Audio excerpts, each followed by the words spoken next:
நண்பர்களுக்கு வணக்கம். இன்றைய பதிவில் pH பற்றி பார்ப்போம். pH சரி செய்வதனால வாட்டர் பேராமீட்டர்ஸோட இம்ப்ரூவ்மெண்ட் உங்களுக்கு வந்து அதிகமாக கிடைக்கும். இதனால் மீன்களோட வளர்ச்சி அபரிவிதமாக இருக்கும். இந்த இமேஜில் பார்க்கக்கூடிய மீன்களாக இருக்கட்டும், உங்கள் குளத்தில் வளர்கிற மீன்களாக இருக்கட்டும், அனைத்துக்குமே pH வந்து ரொம்ப முக்கியமான ஒன்று. இதை எப்படி சரி செய்யலாம் அப்படின்னு இந்த பதிவில் பார்ப்போம்.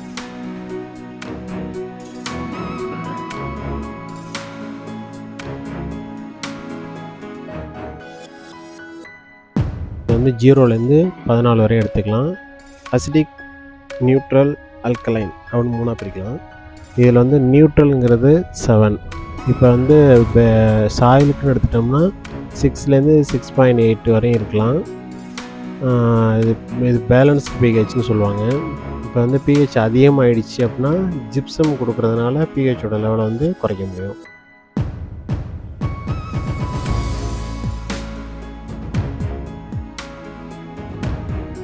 இதே நம்ம வந்து வாட்டரில் வந்து இப்போ எடுத்துக்கிட்ட போது ஃபிஷ்ஷுன்னு எடுத்துக்கிட்டோம்னா 7.5லேருந்து 9க்குள்ளே இருக்கணும். ஸ்ரிம்ப் அப்படின்னு எடுத்துக்கிட்டோம்னா இறால்னு எடுக்கும்போது 7.5லேருந்து 8.5க்குள்ளே இருக்கணும். இதெல்லாம் வந்து இதோட pHயில் ஆப்டிமம் லெவல். இந்த ஆப்டிமம் லெவலில் மெயின்டைன் பண்ணுறதுனால நமக்கு நல்ல வளர்ச்சி கிடைக்கும். pH உயிரினங்கள் வளர்ச்சிக்கு முக்கியமான காரணம். செல்களோட வளர்ச்சிக்கு முக்கியமான பங்களிப்பு இந்த pH உண்டு. 2 வகையாக நம்ம பிரிக்கலாம். தாவரங்கள் மற்றும் நீர்வாழ் உயிரினங்களுக்கு வளர்ச்சிக்கு வந்து அடிப்படை ஆதாரமே இந்த pH தான். இதை pH மீட்டரை யூஸ் பண்ணி எப்படி நம்ம வந்து மெயின்டைன் பண்ணுறதுன்னு இந்த வீடியோவில் பார்ப்போம். வாங்க வீடியோக்குள்ளே போகலாம். இப்போ நம்ம பார்க்குறது வந்து ஏடிசி மாடல் pH மீட்டர். இது வந்து நமக்கு வந்து ஆன்லைன்லேயே அமேசான்லேயே கிடைக்குது. இதில் வந்து ஒரு ஸ்க்ரூ ட்ரைவர் 2 பஃபரிங் பவுடர் கொடுத்துருப்பாங்க. மேலே ஒரு சுவிட்சும் ஒரு சென்டரில் ஒரு டிஸ்பிளேவும் பாட்டத்தில் ஒரு சென்சாரும் கொடுத்துருப்பாங்க. இதுதான் சென்சாரு. இது 1 இன்ச் வந்து வாட்டர் லெவலு. இதில் 2 பஃபரிங் பவுடர் இருக்கும். ஒன்று வந்து 6.86 25 டிகிரி செல்சியஸில் காலிப்ரேஷன் பண்ணுறதுக்கு கொடுத்துருப்பாங்க. இது வந்து 250 ml வாட்டரில் டிசால்வ் பண்ணலாம்.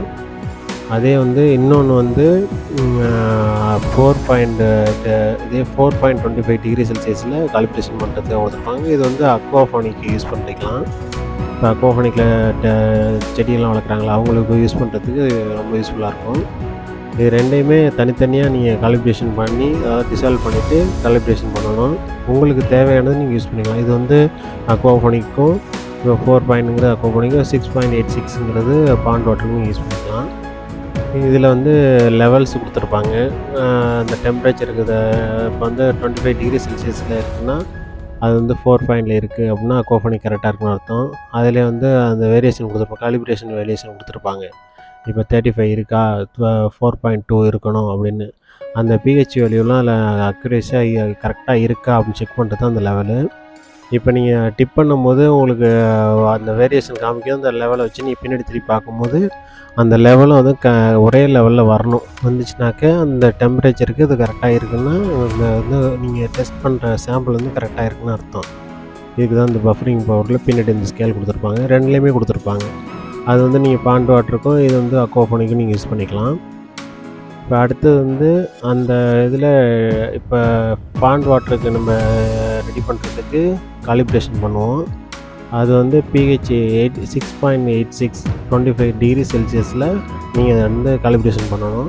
அதுக்கு ஒரு ஸ்க்ரூ ட்ரைவர் கொடுத்துருப்பாங்க. அட்ஜஸ்ட் பண்ணிவிட்டு நீங்கள் வந்து அதில் டெஸ்ட் பண்ணலாம். கூட இருந்துச்சுன்னா நம்ம குறைக்கணும்.